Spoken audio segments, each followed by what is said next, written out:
to the How the Race Was Won podcast from Escape Collective. I'm Dane Cash. I'm here with bike racing analyst extraordinaire Cosmo Catalano, as ever. Cosmo, how are you? I'm well. Good. Let's get to the point. What's the headline from the final mountain stage of the Vuelta España? It is obviously greedy Jonas Vingegaard steals a stage wood from hardworking teammate Sepp Kuss. Yeah, how could he do that? It's terrible. Awful. Yeah.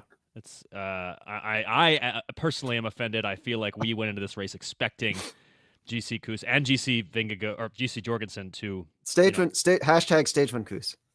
At least that would have been nice. All right, this was the stage. It all came down to this. We had a 40-second gap on going into the final mountain stage of a Grand Tour. That's massive. That's amazing. Should be exciting. Should be a thriller. What happened today? What's the moment that defined Jonas Vingegaard's success on this stage, and also the context being Joao Almeida's failure to overhaul? Yeah. So this is imagine this is 100K of UAE chasing. Of just what you're seeing on the screen here. Yeah, which is that's UAE. Bora Red Bull helped a little bit. Red Bull Bora helped a little bit, but UAE definitely wanted to do something. I think they realized. Got to do this, Dane. Got to do this. This is the catch of the breakaway 3K. Yeah, there was a breakaway. There's Jay Vine. He's working for UAE last week. Guy. And here's the break, right? You've got Mikel Landa and Giulia Ciccone up the road. What is between Jay Vine and Giulia Ciccone here? It's about 3 bike lengths, and there's something in there. What's in there, Dane? Yeah, that looks like a motorized vehicle. Yeah, that's a motorcycle. That's how you know we're at the Vuelta, is that they have too many motorcycles at all times, and at least one of them is where it's not. I was kind of shouting at the screen here. This was a little silly. He got through. He weaved through the gap. It worked. It worked out in the end. But I think a few moments later, right here is where things kind of went sideways for UAE. Jai Hindley is making his first attack of the day. Almeida is sitting on, and Jonas Vingegaard is just shooting across the gap to it. Here's the critical moment. Can't really tell if Jonas Vingegaard takes a look back ahead of one of the hairpins. I think he does, maybe just for narrative purposes. Immediately accelerates through the steep corner, through the steep line, goes away. Hindley can't follow him. Nobody can follow him. What's really important, though, and that I don't want to miss, Vingegaard has a gap here, but if you look behind, Sepp Kuss is on Almeida's wheel, like you would expect him to be, because Almeida is just 40 seconds down. But as the gap increases, Kuss is going to move forward. He's going to get off of Almeida, and he's going to go up to Hindley, because he kind of realizes, this is where the engine in the group is. This is where I need to be the most inconvenient. He fans out, basically takes the whole road. So there's no way for anyone to get through. Maybe Pidcock's feeling good. I don't know. No way for anyone to get through. If Jonas wasn't gone then, he was definitely gone after that roadblock was set up. He is looking back inside the final kilometer, and we didn't quite get a great picture of this in the broadcast, but Jonas told us about it in the post-race interview that called himself out here. He is looking back, and he is riding almost directly into the barriers. You can see he's this is literally the last frame before the shot pulls away. He's like 4 inches off the barrier with his front wheel. He has just turned around, probably thinks he's about to crash himself out. Unfortunately, the camera cuts away. He did manage to keep it upright. And then again, after the finish line, he did a big salute, kisses his ring. And where are the handlers? Where are the bike catchers? Nobody here. There's one guy just running into frame. His team his Soigneur is nowhere there. They finally catch him. They keep him from crashing. But just, even though he won the stage, basically won the Vuelta today, a lot of things didn't go right on the Jonas side of things, and a lot of things did go right on the Sepp Kuss side of things. I wanted to see the Sepp Kuss stage win. He'd have to settle for second. Yeah. It was a shame for Sepp Kuss, but overall, I think Visma coming away with everything they wanted. Yes. Where did it go wrong for UAE? I mean, they had a great team in the first and second week of this race. Joao Almeida is only 40 seconds back. Could they have done something differently today? I think that's the big question, right? Yeah, I think they could have been more aggressive about getting someone into the break. The problem is, they didn't have a lot of other GC threats, right? There wasn't a Sepp Kuss or a Matteo Jorgensen who could potentially get in a breakaway and threaten the GC order of things. They could have put a guy up the road and said, hey, we're not chasing, we have a guy up the road.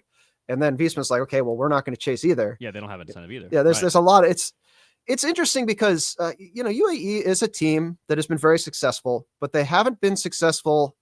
They've been successful because they have the strongest guy in the race, right? Yeah. They have a Del Toro, they have a Tadej Pogacar.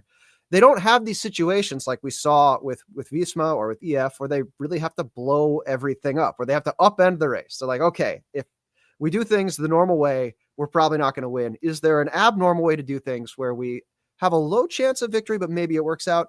And maybe they had a plan in mind there. They just wanted to use it. They're like, we're okay with second. Second is okay.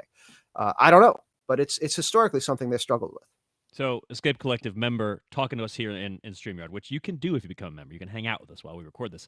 Mike Marino pointing out that it went wrong for UAE because Vingegaard is in the race, which in and of itself, yes, I think that is a big problem for UAE, is that Vingegaard is in the race. However, I do think they might have ridden it a little bit differently. As you said, they could have gotten a guy into the breakaway. It would have helped if Juan Ayuso were a GC contender at this Vuelta. But also, I think the plan that they had was very reliant on Vingegaard not having a good day. They just went hard all the way. They just like kept setting the tempo, hoping that it would drop Vingegaard. And when that didn't work, they had no plan B. Well, I mean, there was a non-zero chance that Vingegaard was sick. Sure. I like the nose hair theory, which is you may remember the very beginning of the race, the first vlog, I should say, Camper Notes put out was all of them pulling out their nose hair, which is funny. He says it makes it easier to breathe.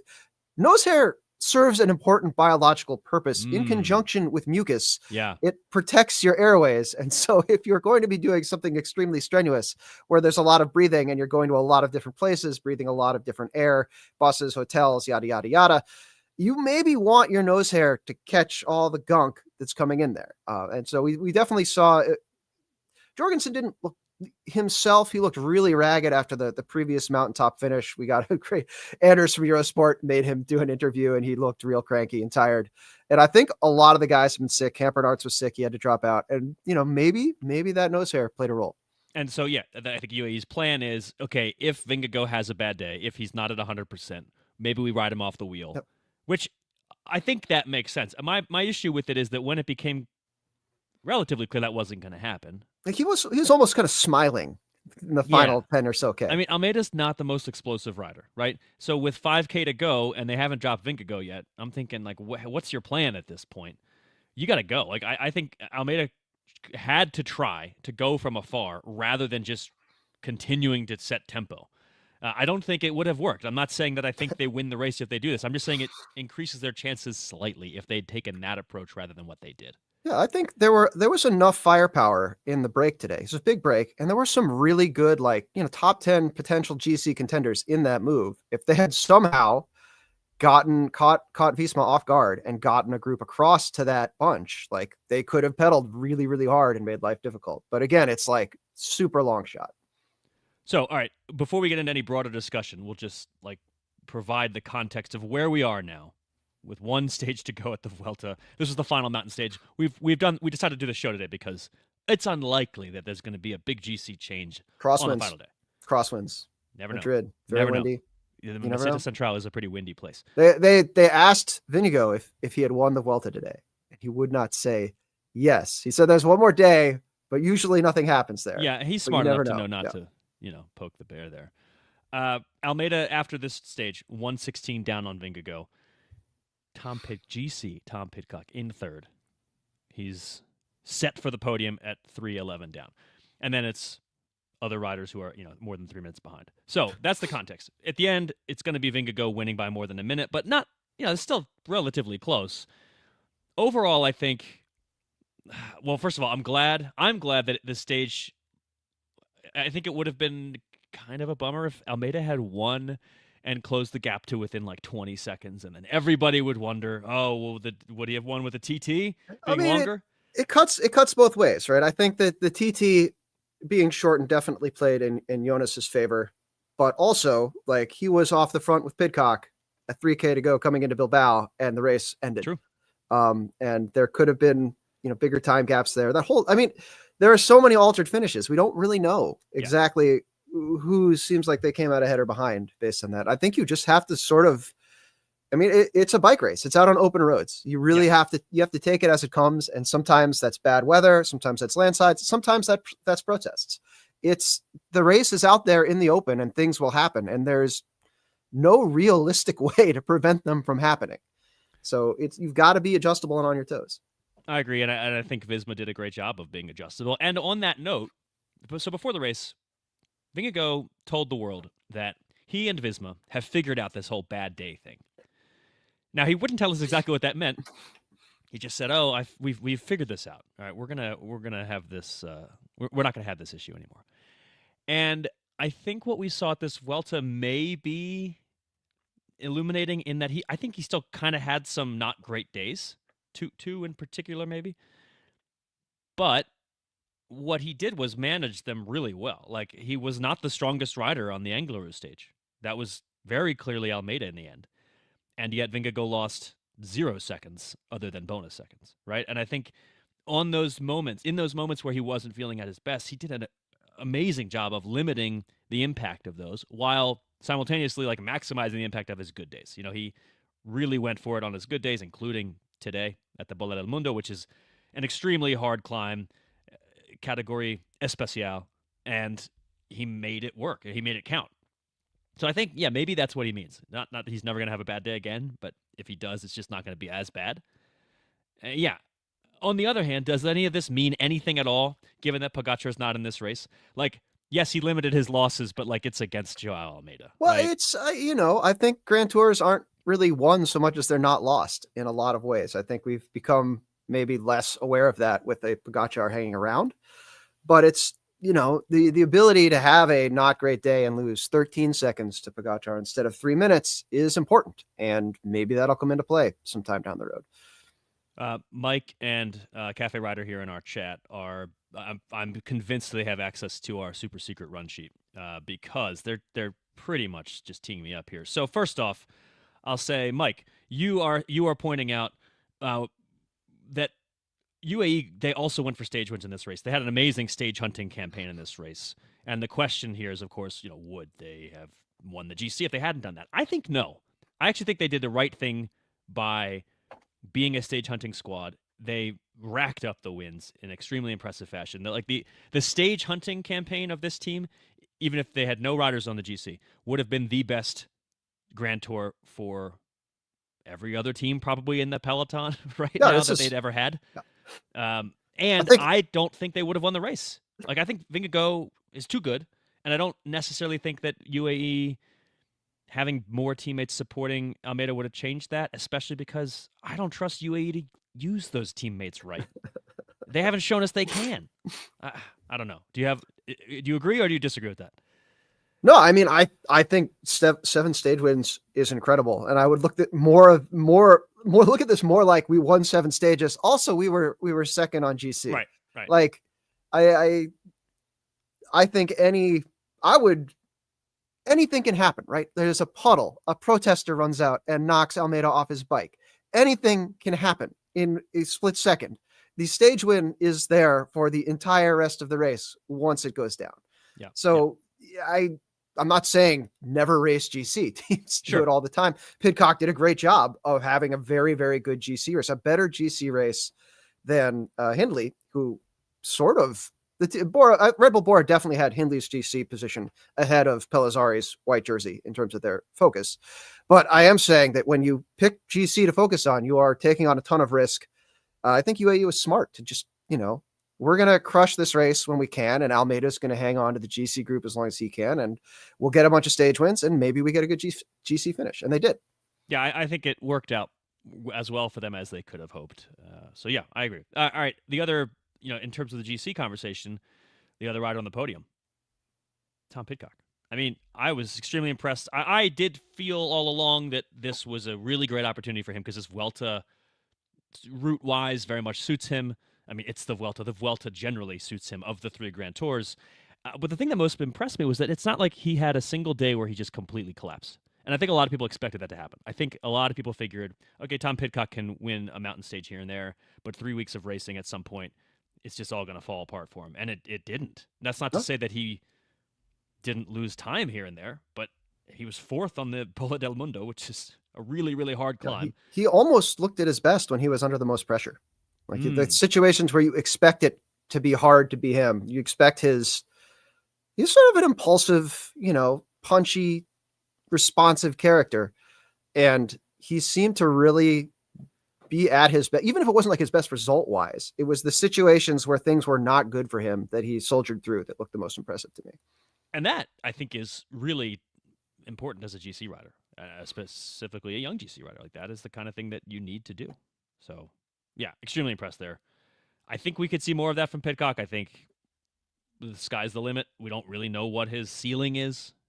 We know that he's not the best time trialist, so I think he wants to generally aim for races that don't have those, especially like the team time trial really torpedoes his chances. Well, you also hate team time trials, Dane. We should I point do. that out. They're the worst. You are a team time trial hater. A noted team time trial hater. But just in general, I think Q36.5 has to be full of team time trial haters, right? Like, yes, they have some good guys in that squad, right? Like, they have some engines. Damian Hallison's on the team. I don't know. I feel like they're just always going to lose time to UAE and Visma in every Grand Tour that has a TTT. So, in any case. I think Pidcock still could be better, too. Like, there was today, he was just eating the steep inside line of every hairpin, where everyone else was like, I'm just going to ride around the outside. Yeah, but that's the shorter way to get to the finish. It is the shorter way, but I am maybe physiologically, because he's just so used to that punchy riding, that he's better at that. Like, his body doesn't go red the way other people's would. But at the same time, like, physics makes me think that if he just held the wheels around the outside, it would be easier for him. I don't know. I'm not his coach. I'm not him.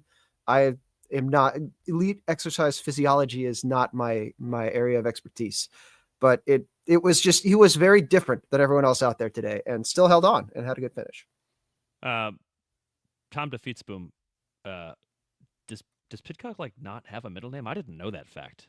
That's a factoid that I've missed. Maybe that Spin Cycle's already discussed this, but I didn't know that. So yeah, maybe he does deserve one now that he's finished on the podium, or will have finished after tomorrow, assuming nothing crazy happens. All right, another young rider who put in a great GC ride that completely surprised me. I did not expect this from Matthew Riccatello.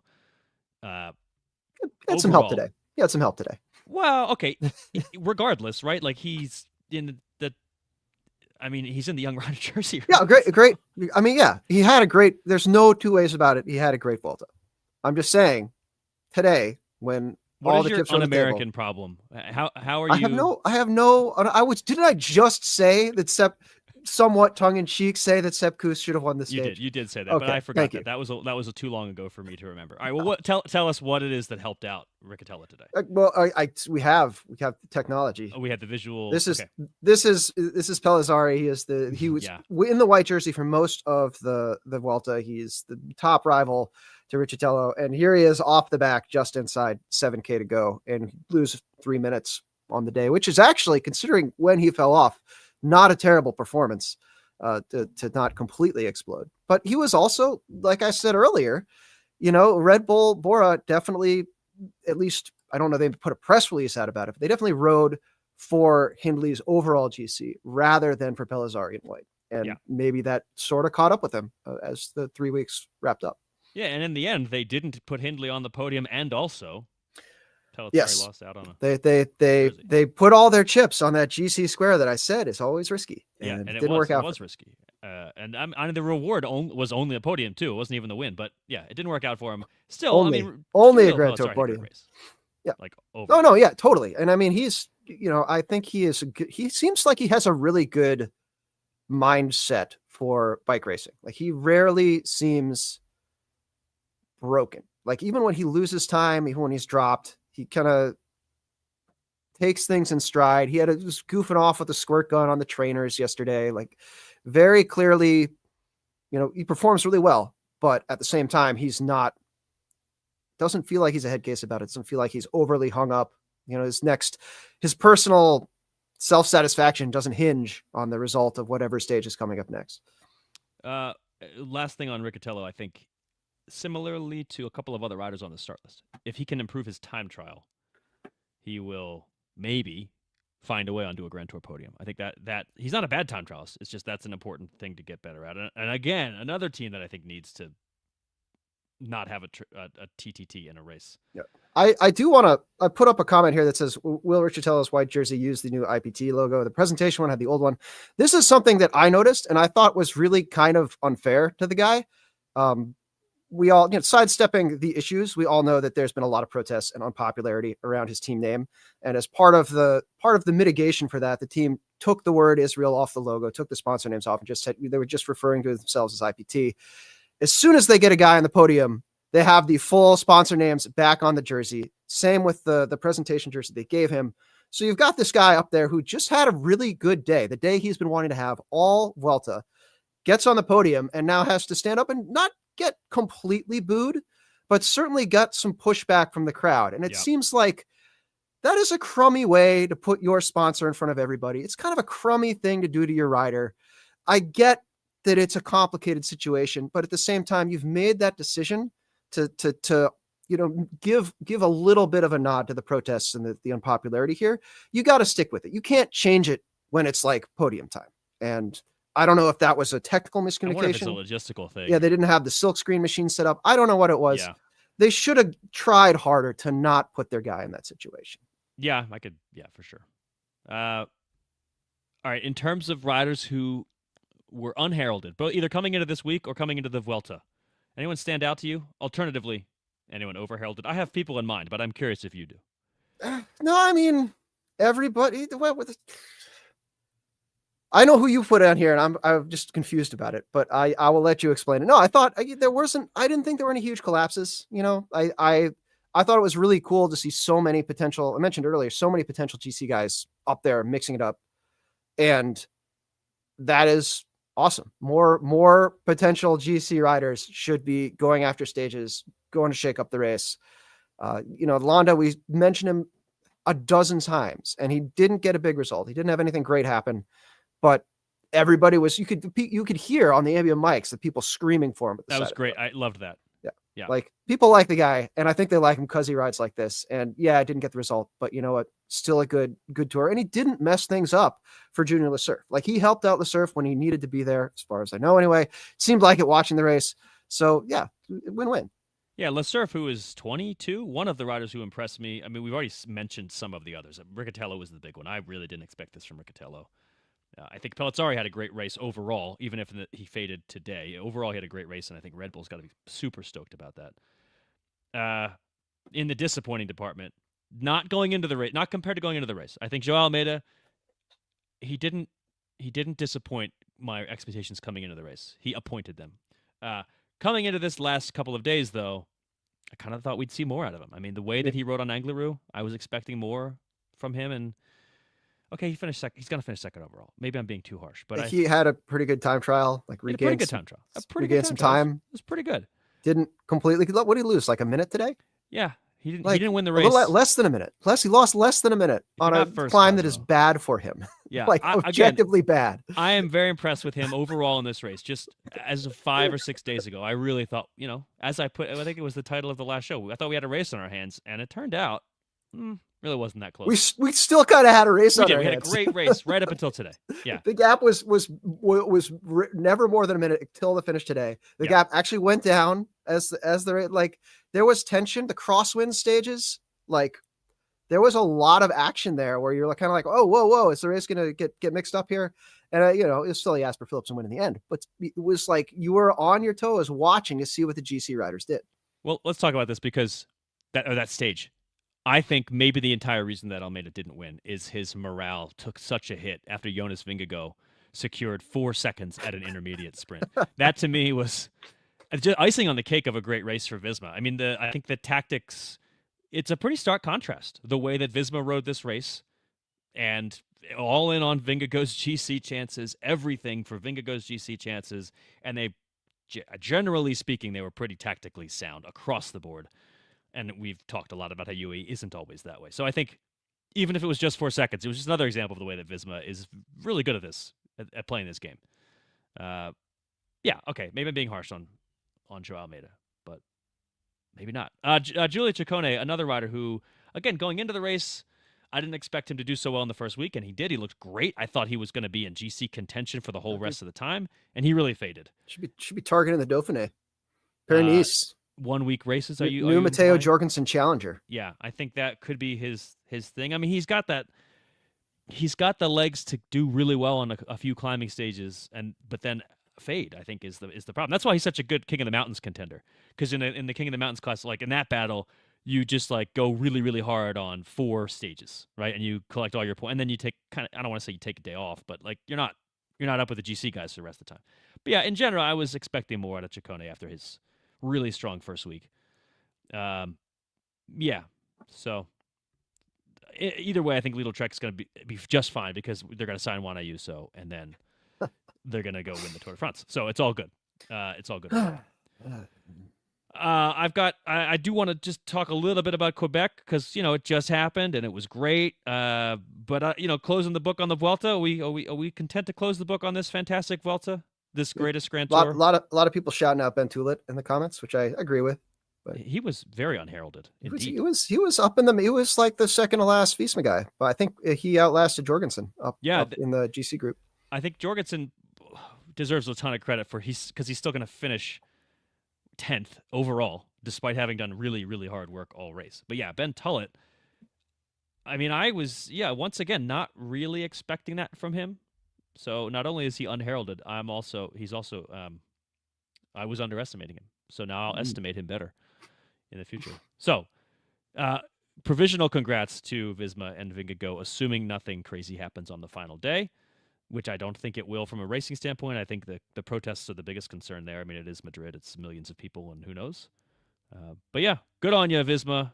I think if Vingegaard had not won, it would have been We got the Guardia Seville duck holding it down. The fact that we waited this long that's a real masterpiece that you've got there.